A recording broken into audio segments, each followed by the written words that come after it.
I think it was an ideal life for a lot of folks. And at the time, I think it was ideal for me. However, being as hungry as I was to accomplish things in my life, to make money, to, um, employ people and just grow beyond what I ever thought I could do, I think I, took on too much. But if I had taken my time, settled down, realized what I had, focused on maybe one business as opposed to three and four, uh, I could have been satisfied. I could have been satisfied. So yes, it was an ideal life, but again, I think uh, I was too, I won't say greedy, but just too hungry for other things.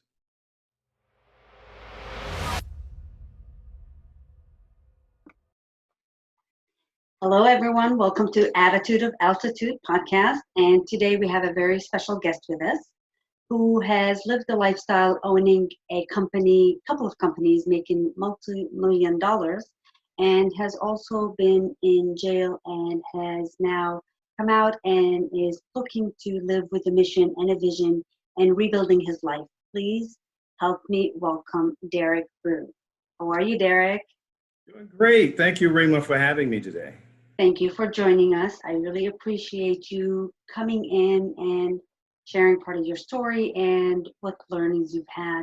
So the best place to start is tell us how this journey started, when you had your businesses. What was that all about?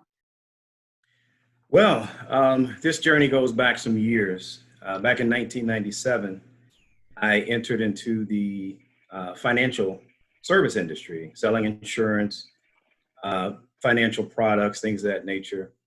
Was able to get and licensed in several areas, life, health, accident, property and casualty, things of that nature. Growing in that business, it was a tough business to grow.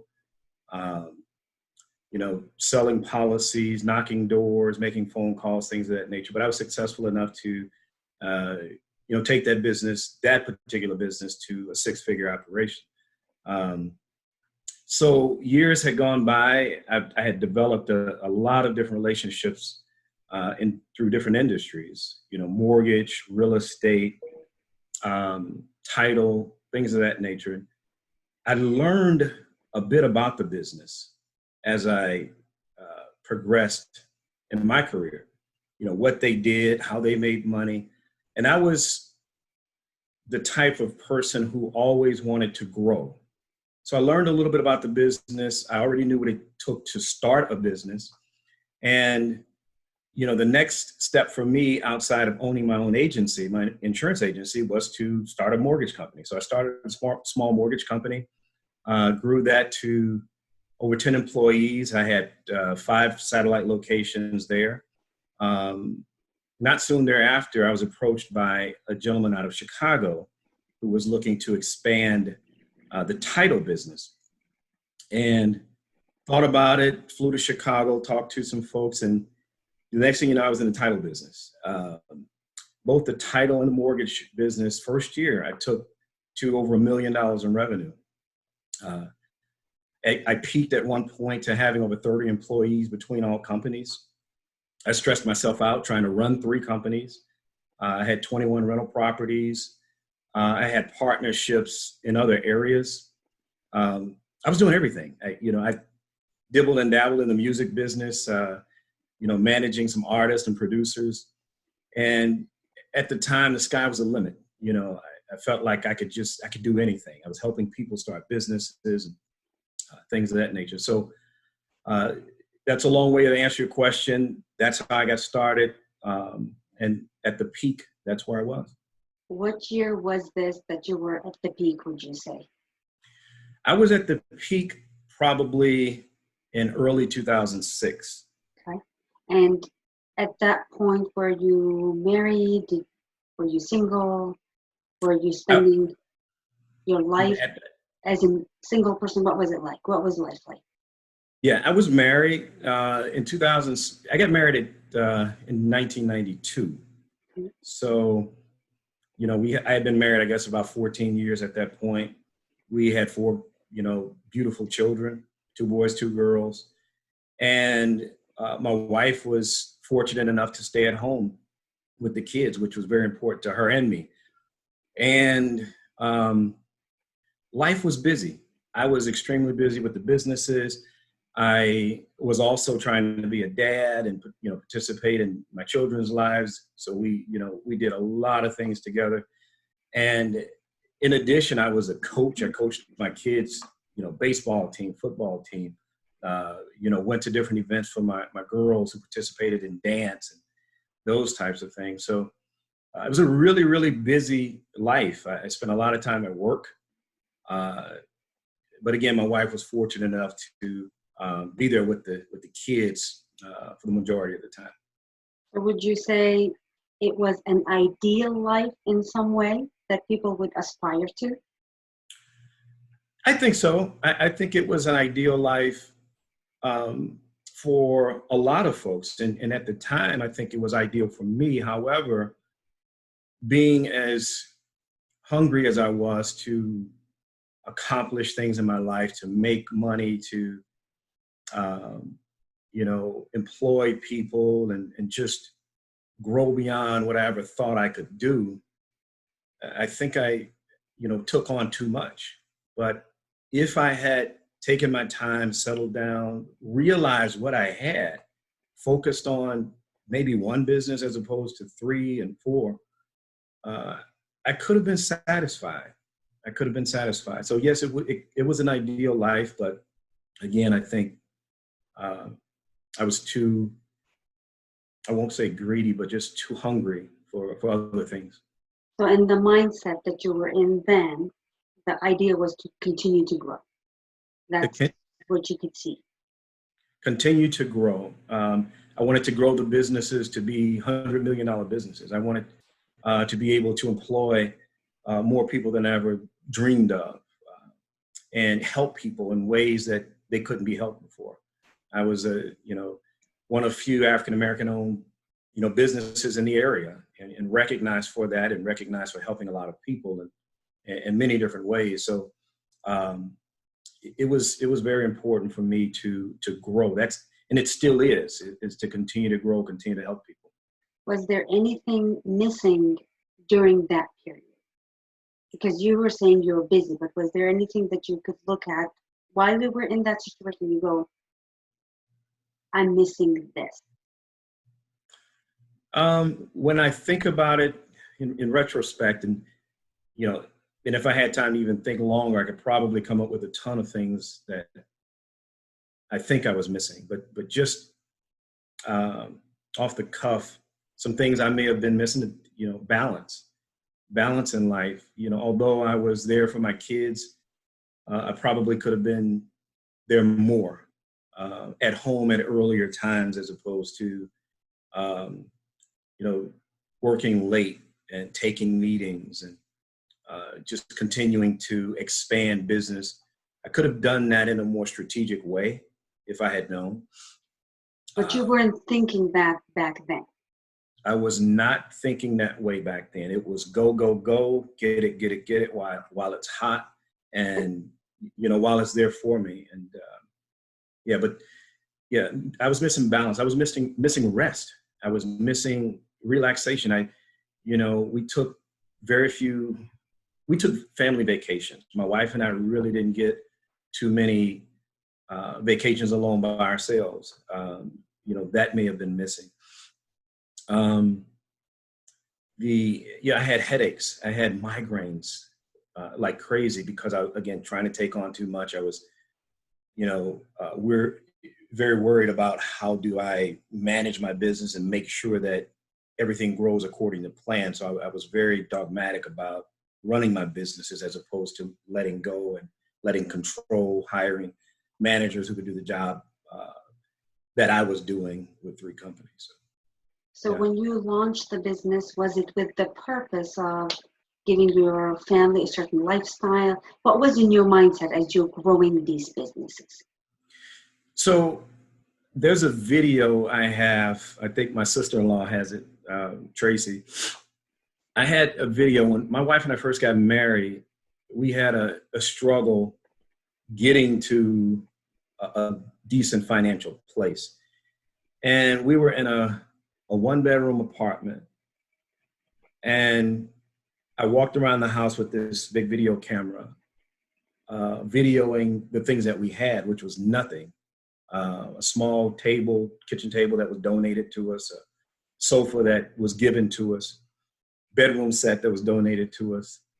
I even, in the place we were in the city of St. Louis, I even, instead of buying curtains for the windows, I put newspaper up so nobody could see in. And the purpose in my head was I didn't want to get comfortable in that place.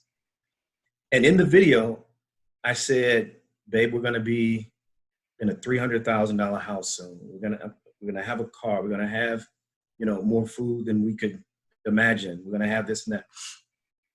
And I say this to say, yes, I saw a different lifestyle.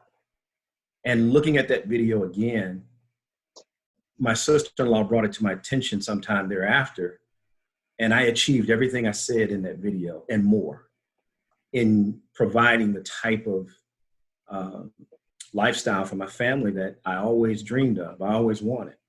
And I was proud of it. I was happy about it. And yet I still needed to do more. I still needed to get to a bigger and better place. I saw so many of the people that I idolized that had accomplished so much. I said, I can do that, and I can do that. And so, but yes, I did have a lifestyle in mind as we progressed in life. So what happened that altered your life? Share the story of what happened. So what happened that altered my life, as we approached the recession that some people say 2008, 2007, it started, if you talk to anybody in the financial industry, it really started late 2006, and maybe even before. I saw my business start to trend downward. Sales, we saw mortgage prices going down. I'm sorry, mortgage values going down. And I was buying homes, and people were buying homes. Not only were the prices and values going down, but the interest rates were going up. There was so many people that had gotten rates that were adjustable after 2 years, 3 years, going from a low interest rate to this crazy absorbent rate that they couldn't afford after the adjustment took place. So the industry itself was starting to decline. And the businesses I was involved in, even with the insurance, because I was what they considered fire heavy. I had a lot of homeowners policies, rental properties with customers, homeowners insurance, things of that nature. So every one of my businesses had related or were impacted by the real estate industry and the financial services industry in general. And so, again, business started to decline. It got to a point where I couldn't afford payroll. I couldn't afford a lot of things to keep business going. And I took the chance one day, expecting money to come in, and I wrote a check to cover payroll. The money was not in the bank to cover the check. Needless to say, that check bounced. And I'm sorry, it didn't bounce at that point.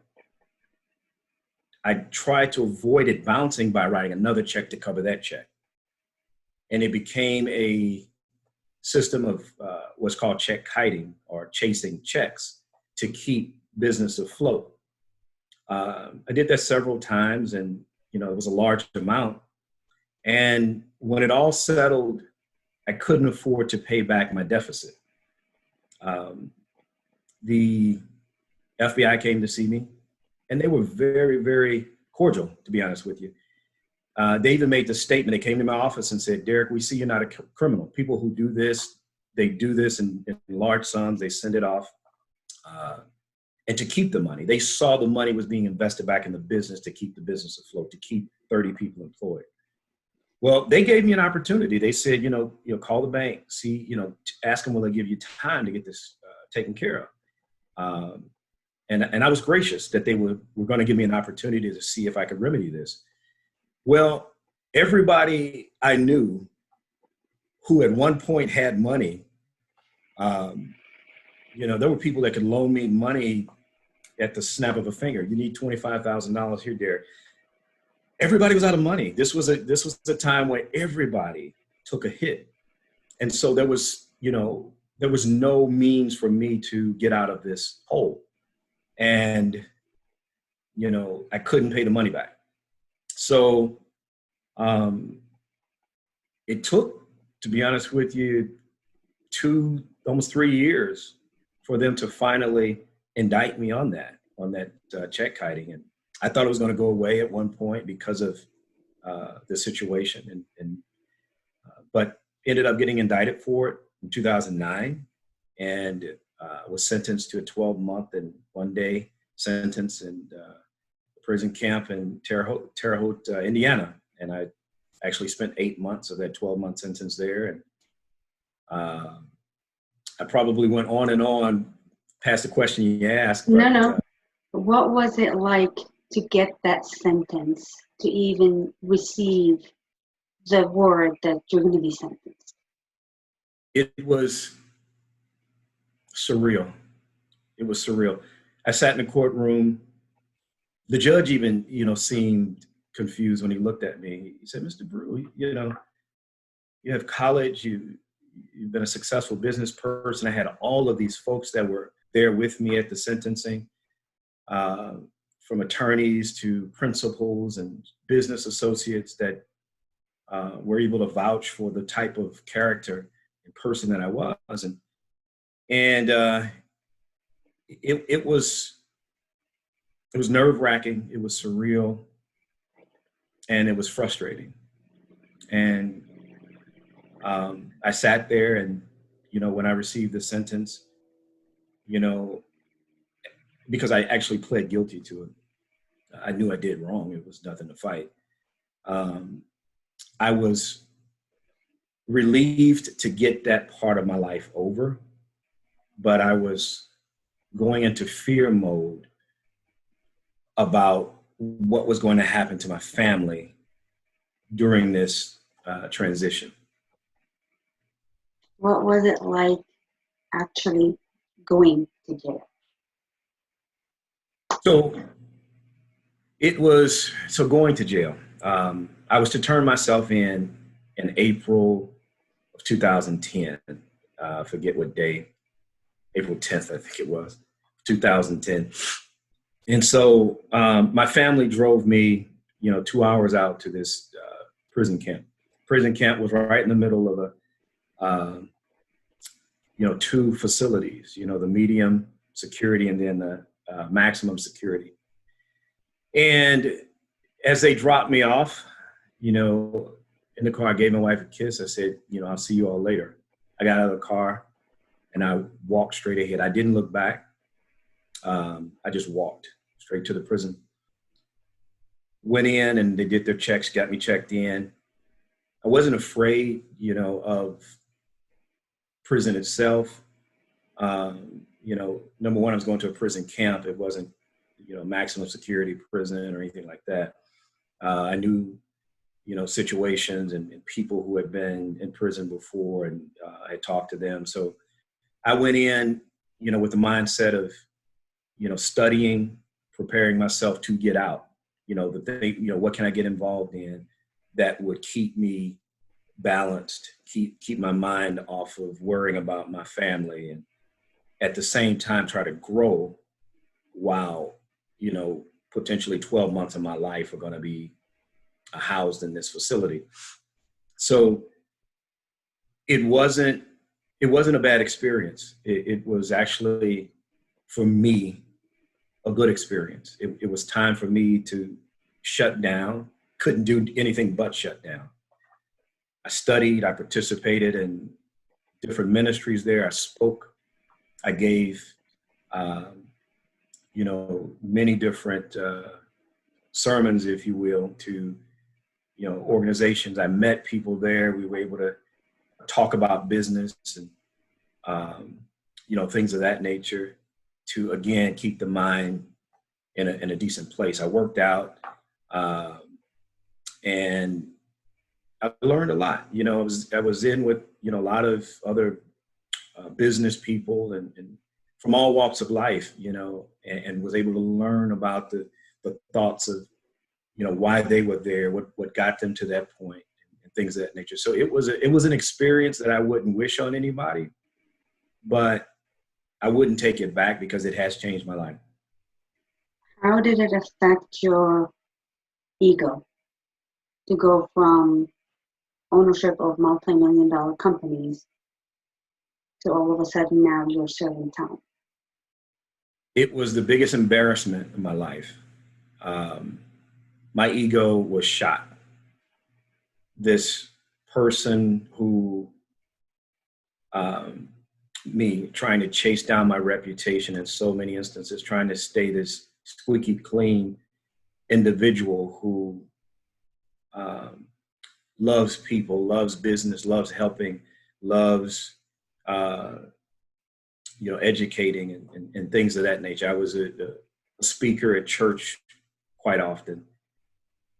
It felt to me as if I tarnished myself in a way that I could never come back from.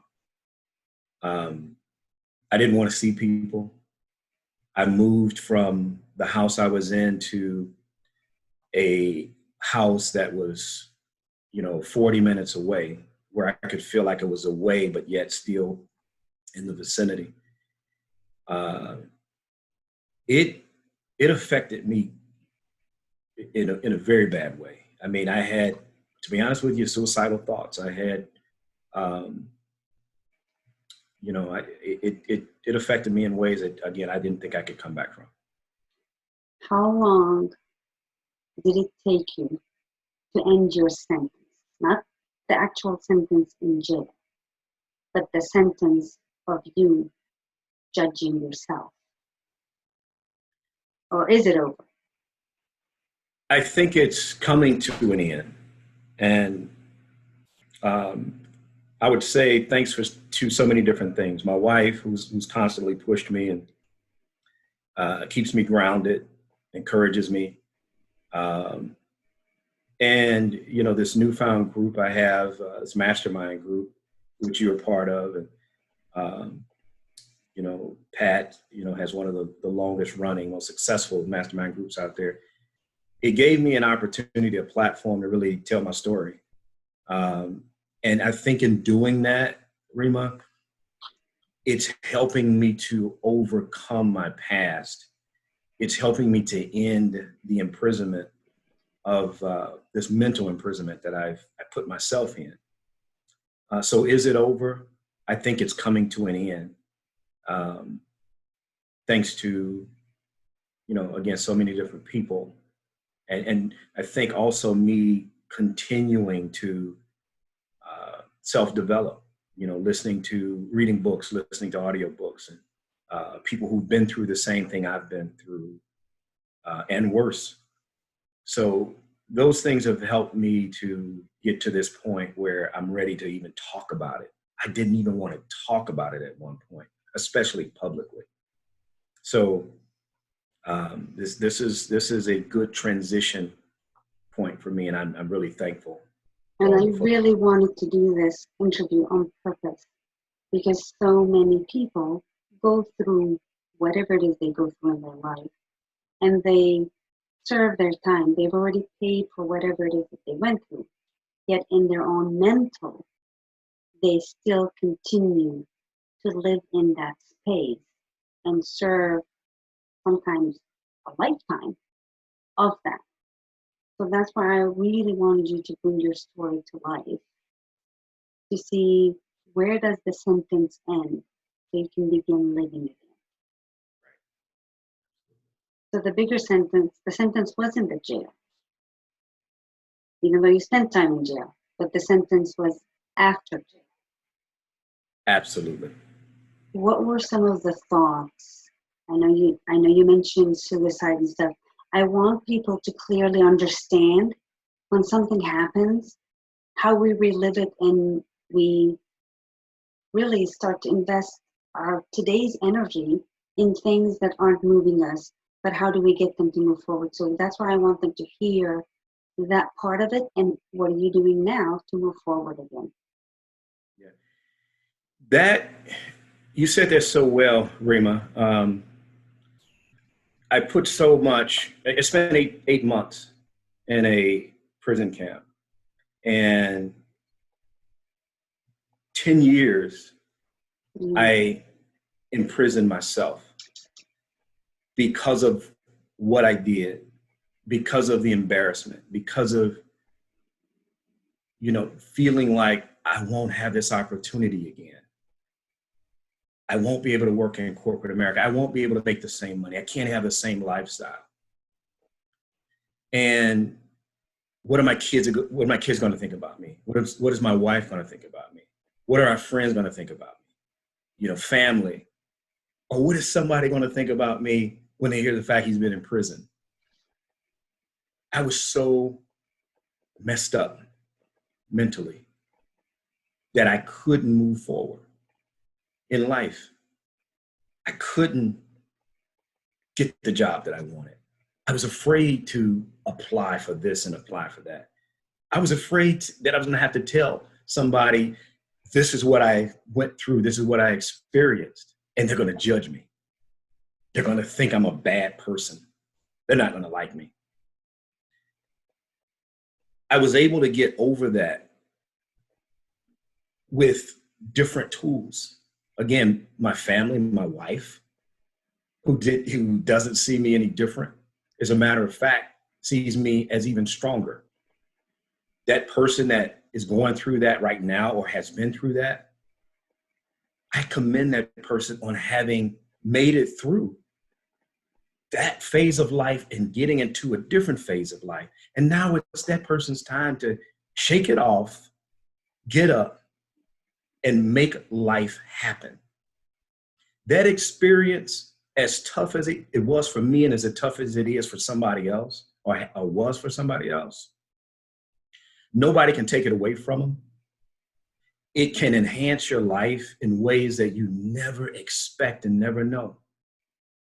And you can help other people. And it's not just, a lot of people think I've been through prison, now it's time to help other prison inmates. It's not just about that. You can help so many people in different walks of life.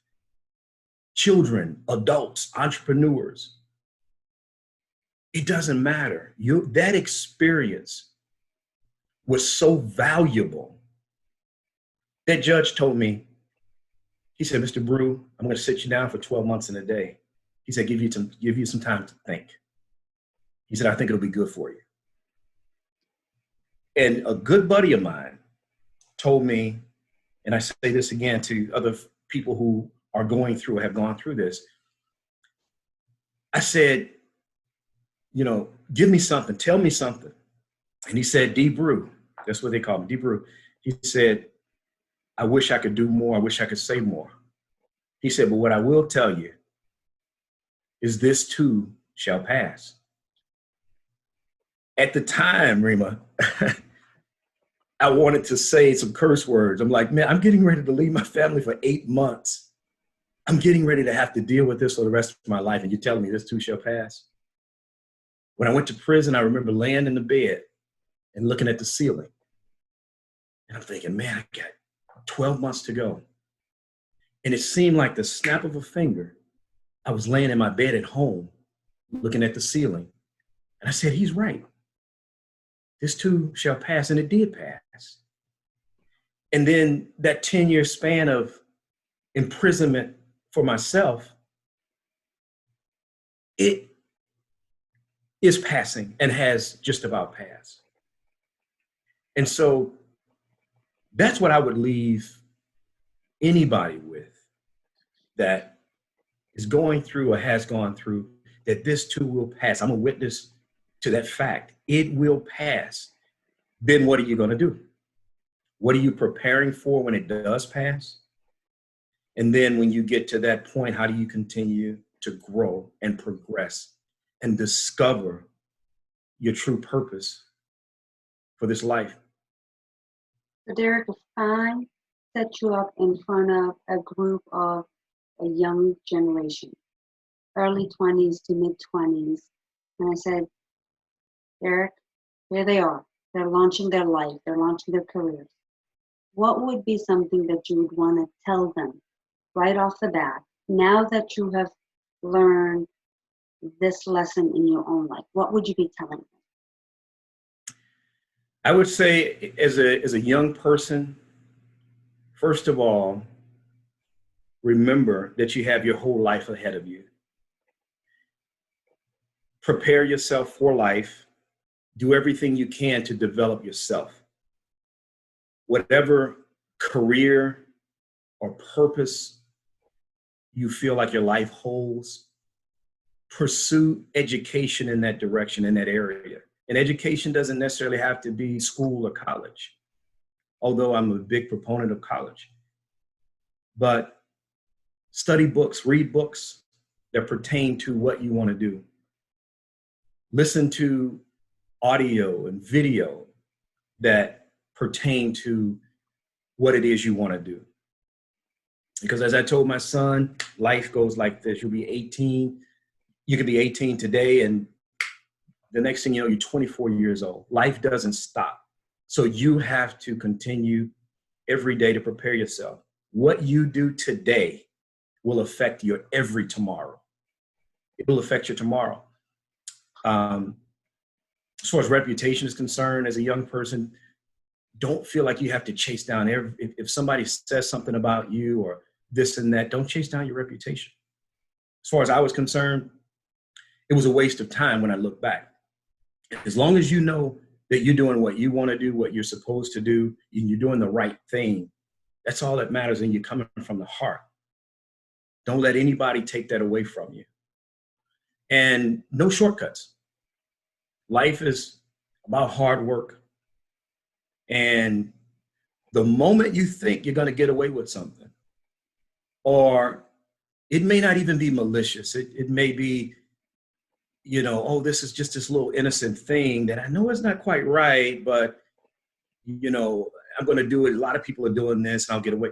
Don't think like that, because that's the very moment you are the very person that'll get in trouble for.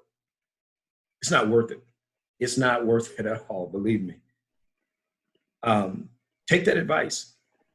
Work hard, don't shortcut, grind, as they say, to get where you want to be focused and driven. Don't be lazy, and go for what you want in this life. Go for what you know. Be determined. Ask questions. Don't give up. But again, do the right thing. Do the right thing. Derrick, what would you like to build now as a life? Now that you're passed through these emotions and you're here, what would you really like to build? What I would like to build is an organization that lends not only myself but other people to the public through speaking and public speaking, motivational speaking, educational sessions, lectures, and things of that nature that can help build people from the prisons who are currently in prison, those who have gotten out of prison, entrepreneurs who are starting businesses, having a tough time. I'd like to talk to those folks and some of the pitfalls. I'd like to build an organization that young people can depend on for leadership, for model leadership. When those kids feel like they're lost, they don't have a role model, they don't know which way to turn in life. I'd like to be a source for them.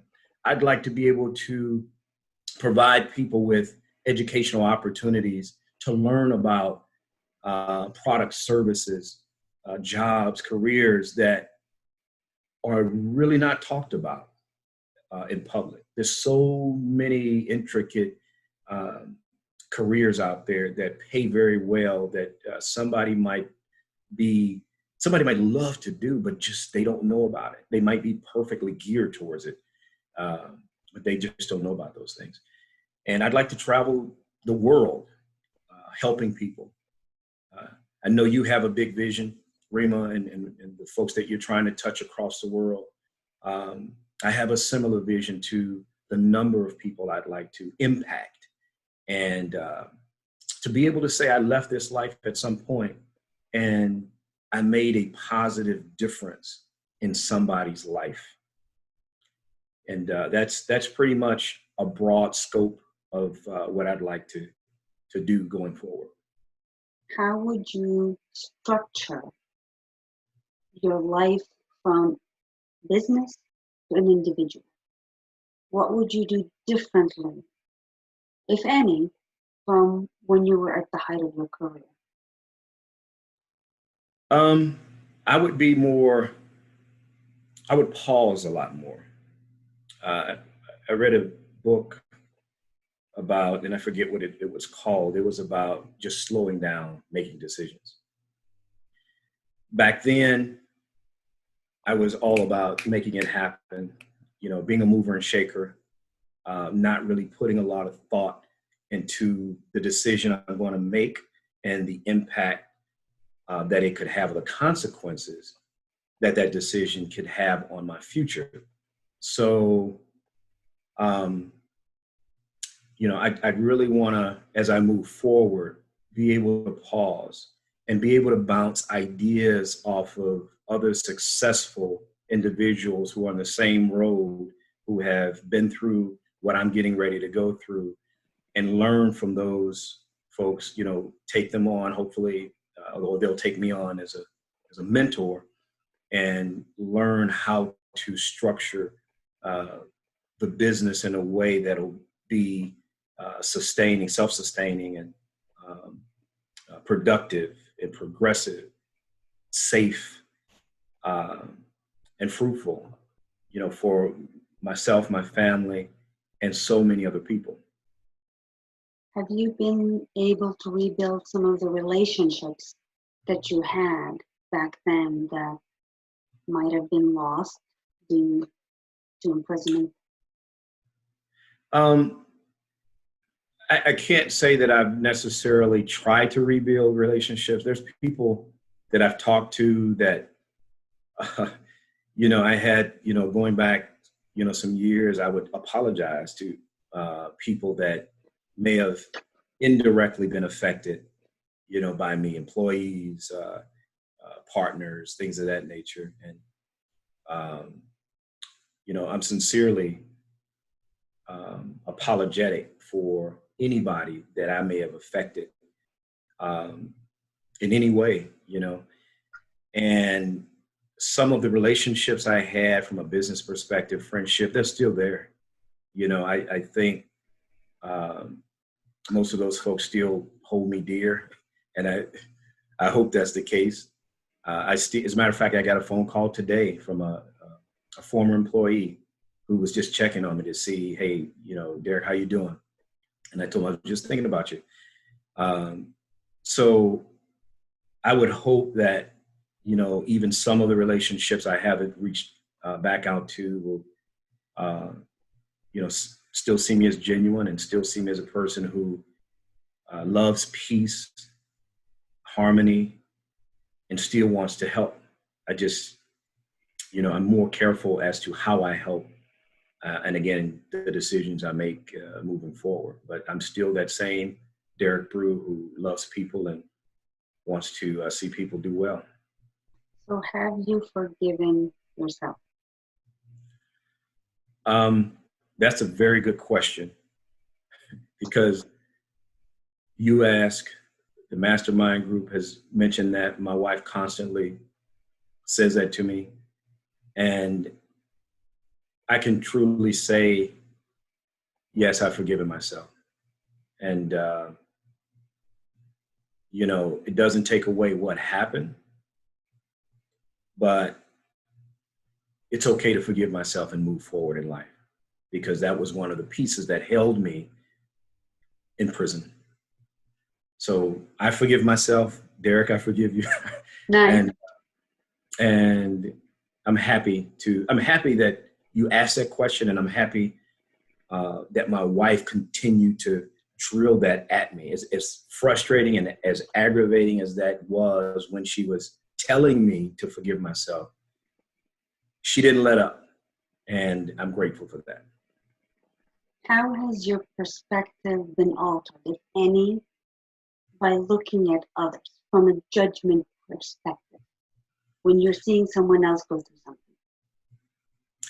So my judgment towards others certainly has become wiser, because, I make this statement: it doesn't affect you until it affects you.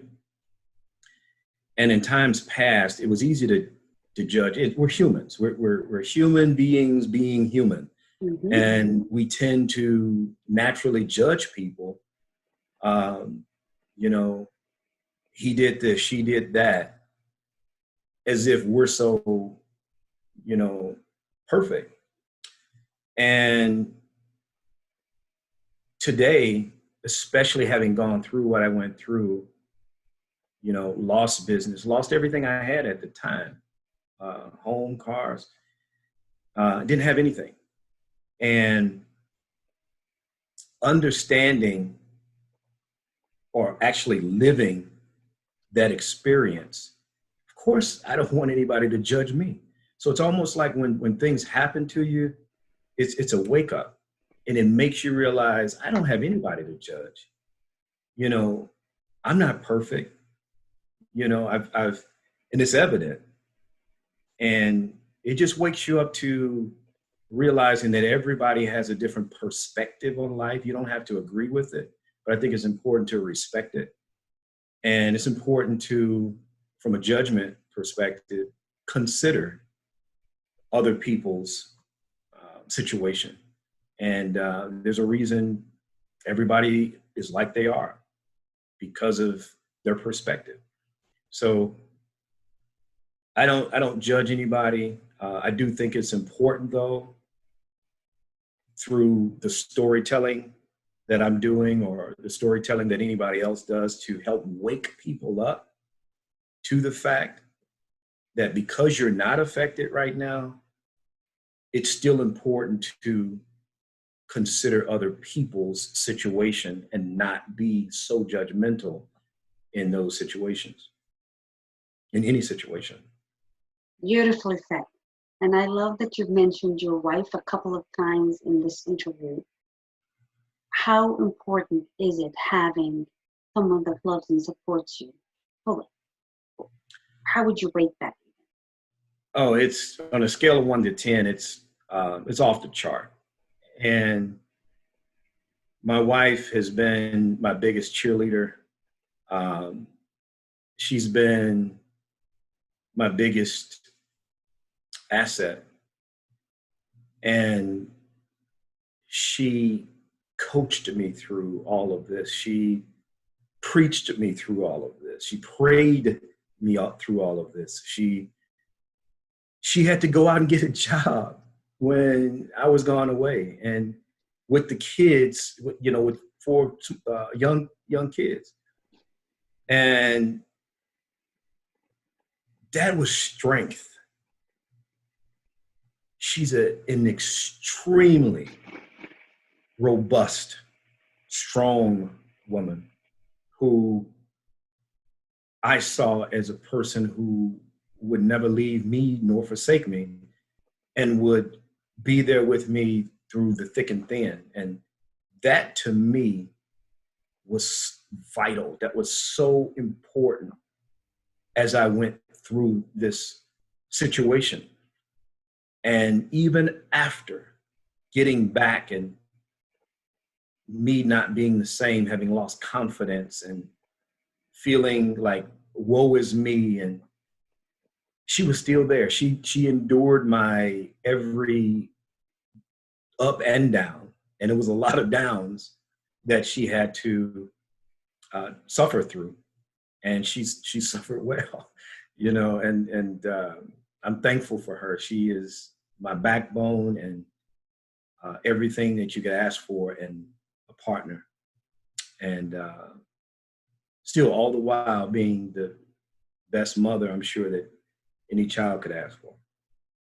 So she was definitely the ultimate and non-judgmental and just completely supportive, Absolutely. which is what we all hope for in our lives as we go through whatever it is that comes up in our lives, that we have colleagues, friends, people that love us and support us so that we grow through things. How did your kids adjust to all of this? So they came to visit. My wife brought them to visit several times, and it was tough for me with them seeing me in this place, in this jumpsuit. And, those were tough visits, asking questions and looking in their eyes to see how they were handling things. I remember the first time they came to see me, they were crying, and it affected me. When I got back home, I discovered my oldest son had experimented with smoking marijuana.